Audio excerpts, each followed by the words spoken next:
세상 모든 사람들이 부자가 되는 그날까지. 안녕하세요, 철TV의 철입니다. 반갑습니다. 자, 오늘은 철 기자한테 지금 경제 이슈가 어떤 게 있는지 그거를 좀 확인해보는 시간을 가지도록 하겠습니다. 자, 철 기자 나와 있나요? 네, 철TV의 철 기자입니다. 자, 이번 세법 개정안 발표가 됐었죠. 이 세법 개정안에는 우리가 신용카드 사용액에 대해서 공제가 되는 신용카드 공제 사용액이 우리가 연장이 됐다고 합니다.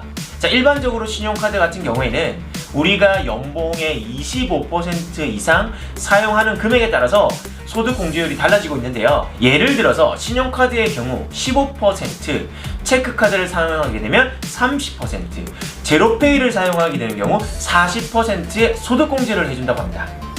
자, 그러면 신용카드 소득 공제가 어떻게 이루어지는지 좀 구체적으로 좀 말씀해 주실 수 있나요? 자, 그럼 구체적으로 좀 설명을 좀 드리도록 하겠습니다. 예를 들어서 연봉이 4천만 원이 버는 사람이 있다고 가정을 하겠습니다. 자, 그 중에서 25%인 1,000만 원까지는 소득공제 혜택이 없습니다. 그러나 그 이상분에 대해서는 소득공제가 발생하는데요. 즉 1,000만 원 정도 내가 사용을 한다라고 가정하시면 소득공제가 없기 때문에 뭐 신용카드를 쓰든 체크카드를 쓰든 상관은 없습니다. 다만 제 영상에서 이전에 영상에서 말씀드렸다시피 신용카드보다는 체크카드를 쓰는 습관을 좀 들여라 라고 말씀을 드렸는데요. 자, 그러면 내가 만약에 연봉 4천만 원인데 2천만 원의 신용카드를 썼다 라고 가정을 하게 되면 일반적으로 1,000만 원에 대한 이상분이 생기게 됩니다. 이 1,000만 원에서 신용카드를 사용하게 되면 15%인 150만 원까지 소득공제가 되는 거고, 체크카드를 쓰게 되면 30%인 300만 원까지 소득공제가 되는 겁니다. 자, 그런데 여기서 제로페이를 사용했을 경우 전통시장이나 제로페이는 최대 100만 원까지 더 플러스를 해준다고 하니 총 400만 원까지 소득공제 혜택이 있다고 하니 소비자 입장에서는 굉장히 좋다라고 볼 수 있을 겁니다. 자, 그러면 제로페이를 이용하는 소비자 입장에서는 굉장히 좋은데 이 사업을 하시는 사업자 입장에서는 어떤가요? 자, 제가 지금 소비자한테 좋다고 말씀을 드렸는데 사실 사업자 입장에서는 조금 애매할 수가 있습니다. 자, 왜 그러냐면 이렇게 제로페이를 사용하게 되면 실제로 소상공인들은 현금이 아닌 제로페이를 활용하게 되는 경우 매출 자체가 100% 노출이 되게 됩니다. 그러면 현금이 아닌 매출 자체가 100% 노출이 되다 보니 세금을 더 많이 내야 되는 부담감이 안고 있는 거죠. 그래서 실제로 이 제로페이가 활성화가 되기에는 굉장히 좀 어렵다 혹은 난항을 겪는다라고 말씀을 드릴 수 있는데요. 하지만 이 제로페이 정말 소비자 입장에서 굉장히 좋기 때문에 앞으로는 이 제로페이가 활성화가 되기를 좀 바라는 바입니다. 아니, 그리고 뭐 ISA가 연장이 안 된다고 하는데 이게 어떤 내용인지 구체적으로 좀 말씀해 주시겠어요? 네, ISA 개인종합 자산관리계좌입니다. 근데 이 ISA 계좌가 연장이 되지 않는다고 합니다. 다만 ISA 계좌를 연금으로 전환해서 관리를 할 수 있고 최대 300만 원까지는 추가적인 세액공제가 있다고 하는 그러한 내용입니다. 지금 보시는 시청자분들께서 ISA가 어떤 건지 모를 수 있는데 이 ISA가 어떤 건지 좀 간략하게 좀 설명 좀 부탁드릴게요.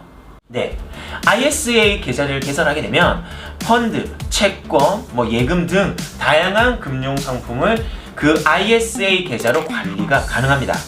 그리고 만약 수익이 났다면 최대 250만 원까지는 비과세, 즉 과세를 하지 않는 통장이라고 보시면 됩니다. 자, 그러면 우리가 비과세 너무 많이 들었죠. 비과세 너무 좋다라고 생각할 수 있지만 다만 은행이나 증권사에서 계좌 개설을 할 수가 있는데 만약 내가 안정적인 성향이다. 그런데 이 ISA 계좌는 수수료가 있습니다. 이 계좌를 운영하기 위한 수수료가 일부 있기 때문에 내가 안정적인 성향으로 이 ISA 계좌를 굴리게 되면 오히려 배보다 배꼽이 클 수가 있는 거죠. 즉 ISA 계좌를 활용하려면 조금 적극적으로 투자를 하는 사람들, 즉 수익을 조금 극대화할 수 있는 사람들에게는 이 비과세가 되는 통장이기 때문에 굉장히 효율적으로 활용이 가능하다. 요것만 좀 명심하시면 좀 좋을 것 같습니다. 자, 마지막으로 연금저축계좌, 이 세액공제 한도가 늘어났다고 하는데요. 모두가 늘어난 건 아니고요. 자, 50세 이상 세액공제가 되는 연금저축에 한해서 기존의 세액공제 한도가 400만 원이었던 거를 600만 원까지 세액공제 해주겠다라는 내용입니다. 다만 여기서 중요한 것은 세액공제 한도가 600만 원으로 늘었다고 해서 400만 원 기존에 있던 것을 600만 원까지 추가적으로 가입하는 게 중요한 건 아니다라고 말씀을 드리고 싶습니다. 왜 그러냐면 말 그대로 연금 상품이기 때문에 여기서 돈이 머물러 있습니다. 즉 내가 단기간에 돈을 써야 되는 상황이 발생하는데 단순하게 세액공제만을 위해서 아무것도 모르고 한도를 늘려서 가입을 하게 되면 중도에 내가 찾아 쓸 수가 없기 때문에 오히려 목적에 맞지 않는 경우가 발생합니다. 그렇기 때문에 내가 단순하게 세액공제 한도가 늘었다고 해서 무조건적으로 그 한도에 맞춰서 하는 게 아니라 내 경제 상황, 내 앞으로의 향후 계획, 목표에 맞춰서 금융상품을 선택하시기를 바랍니다.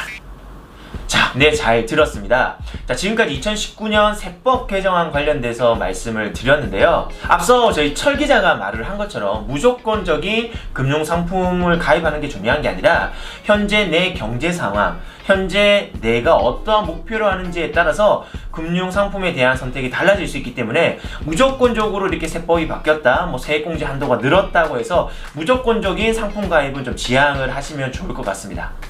자, 그럼 다음번에도 철 기자를 불러서 경제 이슈 관련된 거 얘기 계속해서 나누도록 하겠고요. 그럼 다음 시간에 뵙겠습니다. 안녕히 계세요.